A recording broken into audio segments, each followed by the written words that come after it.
जय हिंद समाजवादी साथियों। समाजवादी पार्टी की दूसरी सूची जारी, बची हुई 4 सीटों पर प्रत्याशियों की घोषणा। जी हाँ, आज हम बात करेंगे समाजवादी पार्टी को लेकर जो एक बहुत बड़ी खबर जो सामने आ रही है। जैसा कि आप लोगों को पता है, उत्तर प्रदेश में जो है विधानसभा का जो उपचुनाव है, उस उपचुनाव की तैयारियों में अखिलेश यादव जी लगातार जुटे हुए हैं। और लगातार अखिलेश यादव लगातार जनता के बीच में पहुंचकर लगातार जनहित के जो मुद्दे हैं उन मुद्दों को भी उठा रहे हैं। वहीं पर लोकसभा के चुनाव में अखिलेश यादव जी ने जिस शानदार और बेहतरीन प्रदर्शन किया है, उसी उम्मीद और भरोसे के साथ सपा मुखिया अखिलेश यादव जी विधानसभा उपचुनाव की तैयारियों में जुटे हुए हैं। जहां पर अखिलेश यादव लगातार जो समाजवादी पार्टी के जो विचारक रहे हैं, चाहे डॉक्टर राम मनोहर लोहिया हों या जनेश्वर मिश्र हों या काशी राम जी हों या फिर जो है श्रद्धेय नेताजी मुलायम सिंह यादव जी हों, सबकी जो पुण्यतिथियां थीं उन पर अखिलेश यादव जी के द्वारा सभी को नमन किया गया। और नमन करने के साथ ही साथ अखिलेश यादव जी उत्तर प्रदेश के विधानसभा के उपचुनाव की तैयारियों में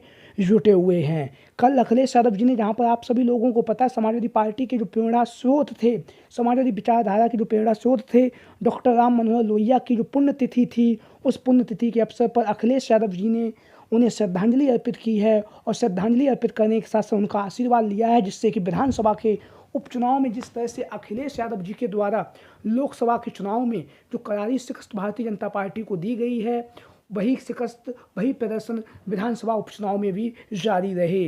वहीं पर सपा मुखिया अखिलेश यादव जी जहां पर रणनीति बना रहे हैं, वहीं पर अभी तक भारतीय जनता पार्टी के द्वारा उत्तर प्रदेश के विधानसभा उपचुनाव के लिए प्रत्याशियों के जो नाम की जो घोषणा है वो नहीं की गई है। लगातार जहां पर उनके प्रत्याशियों की घोषणा नहीं की गई है, वहीं पर लगातार भारतीय जनता पार्टी विधानसभा उपचुनाव के लिए लगातार अपनी पार्टी के जो प्रत्याशियों के जो नाम हैं उनको लेकर मंथन का जो दौर है वो जारी है। और लगातार भारतीय जनता पार्टी जो सदस्यता अभियान है उसमें तेजी ला रही है। और विधानसभा उपचुनाव की जो तैयारियां हैं उन तैयारियों में जुटी हुई है भारतीय जनता पार्टी। और वहीं पर बात करेंगे समाजवादी पार्टी के मुखिया अखिलेश यादव जी के द्वारा उत्तर प्रदेश विधानसभा उपचुनाव के लिए अखिलेश यादव जी ने 6 सीटों पर जो है प्रत्याशियों के नाम की घोषणा कर दी है। और जहां पर अखिलेश यादव जी ने नामों का ऐलान किया है, उसमें अखिलेश यादव जी के द्वारा पीडीए का जो विशेष ध्यान रखा गया है, पिछड़ा दलित अल्पसंख्यक समाज के लोगों को ही अखिलेश यादव जी ने 6 विधानसभा सीटों पर प्रत्याशियों के नामों का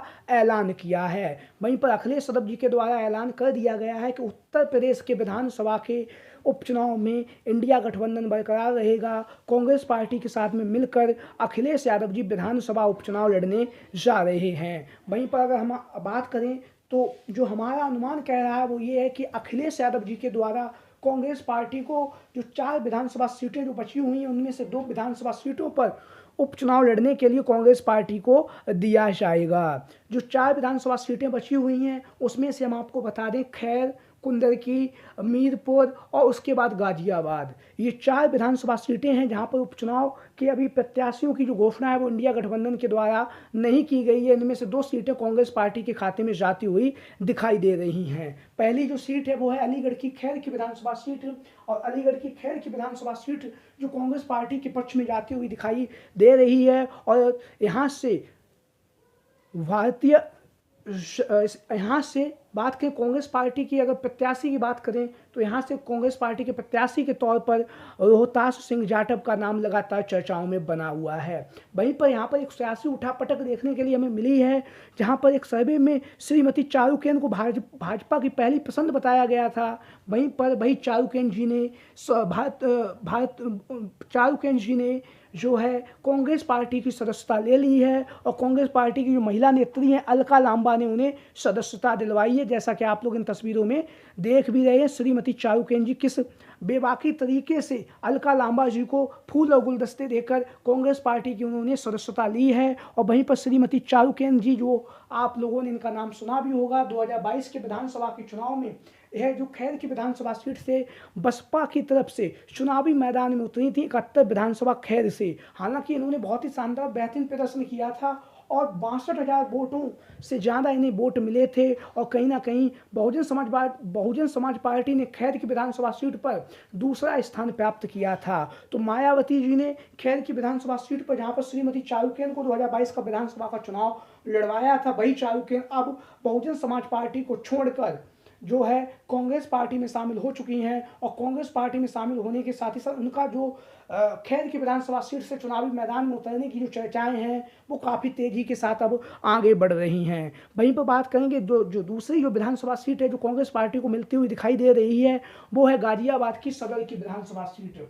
गाजियाबाद की सदर की विधानसभा सीट से कांग्रेस पार्टी के पक्ष में यह सीट इंडिया गठबंधन से अखिलेश यादव जी देंगे और यहाँ से कांग्रेस पार्टी के प्रत्याशी के तौर पर सुशांत गोयल जनता की पहली पसंद बने हुए हैं। वहीं पर वीर सिंह लोगों की दूसरी पसंद बने हुए हैं, जहाँ पर एक सर्वे हुआ था उस सर्वे में। और वहीं पर यहाँ से जो लोकसभा का चुनाव लड़ने वाली डॉली शर्मा का जो नाम है वो लगातार चर्चाओं में बना हुआ है और गाजियाबाद की विधानसभा सीट से डॉली शर्मा के चुनावी मैदान में उतरने की जो चर्चाएं हैं कांग्रेस पार्टी की तरफ से वो काफ़ी तेजी के साथ चल रही हैं, क्योंकि डॉली शर्मा ने लोकसभा के चुनाव में जो बेहतरीन और शानदार प्रदर्शन किया है वो कहीं ना कहीं काबिले तारीफ है। और कहीं ना कहीं अब जो डॉली शर्मा जी हैं वह गाजियाबाद की विधानसभा सीट से कांग्रेस पार्टी की तरफ से मजबूती के साथ टिकट की जो दावेदारी है वो विधानसभा उपचुनाव के लिए की जा रही है। लगातार डॉली शर्मा जनसंपर्क कर रही हैं, लगातार लोगों के बीच में, जनता के बीच में पहुंचकर लगातार इंडिया गठबंधन का जो अलख है उसे लगातार बजा रही हैं। और जो लोकसभा के चुनाव में उन्होंने जनता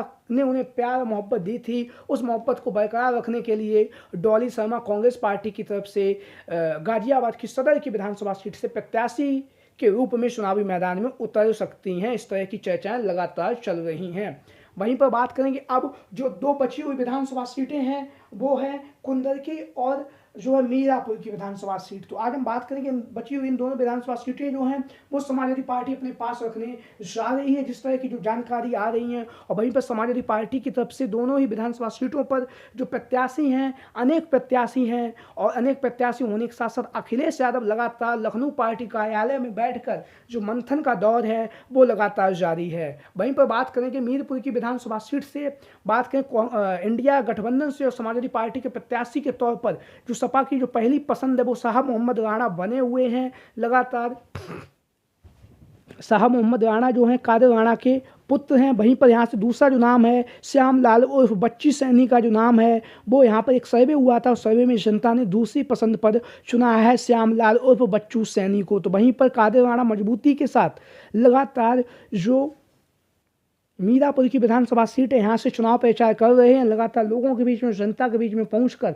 लगातार समाजवादी पार्टी के लिए चुनाव प्रचार कर रहे हैं और मजबूती के साथ विधानसभा के उपचुनाव की तैयारियों में जो हैं वो कादर राणा लगे हुए हैं। पूर्व में सांसद भी रह चुके हैं कादर राणा। वहीं पर बात करेंगे जहाँ पर एक तरफ कादर राणा का नाम लगातार चर्चाओं में बना हुआ है, श्याम लालू बच्चू सैनी के सर्वे में जनता ने दूसरी पसंद बताया है। और वहीं पर यहाँ से एक नाम जो चर्चाओं में बना हुआ है वो है हाजी लियाकत अली। हाजी लियाकत अली 2017 के चुनाव में जो है मीरपुर की विधानसभा सीट से सपा के प्रत्याशी रह भी चुके हैं। तो हाजी लियाकत अली का जो नाम है वो भी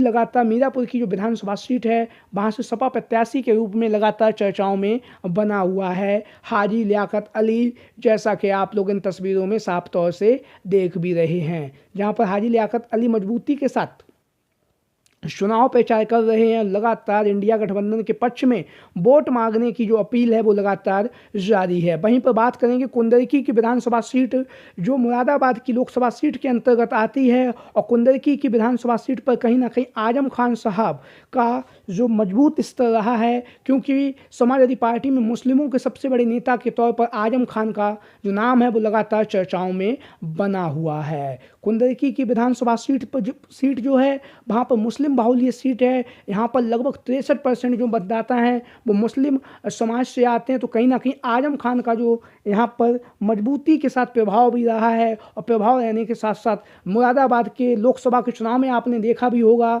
कि किस तरह से आजम खान की जो करीबी थी रुचि वीरा को टिकट दिया गया था और आजम खान ने उन्हें जितवाने में भी महत्वपूर्ण भूमिका अदा की थी। तो वहीं पर अब कुंदरकी की विधानसभा सीट से आजम खान की जो पुत्र वधू है सिदरा अदीब आजम का नाम जो है वो लगातार चर्चाओं में बना हुआ है। लगातार सपा प्रत्याशी के तौर पर सिदरा अदीब आजम का जो नाम है वो लगातार चर्चाओं में बना हुआ है कुंदरकी की विधानसभा सीट से। और वहीं पर लगातार जो कुंदरकी की विधानसभा सीट है यहाँ का जो जाति समीकरण है वो कहीं ना कहीं मुस्लिम बाहुल्य सीट है। तो ऐसी स्थिति में यहाँ से सिदरा अदीब आजम के चुनावी मैदान में उतरने की जो चर्चाएं हैं वो काफ़ी तेज़ी के साथ चल रही हैं। वहीं पर जो है मोहम्मद रिजवान का नाम भी लगातार चर्चाओं में बना हुआ है। तो आप लोगों की क्या राय है इंडिया गठबंधन के इन संभावित दावेदारों को लेकर? सभी साथी कमेंट बॉक्स में अपनी राय जरूर दें।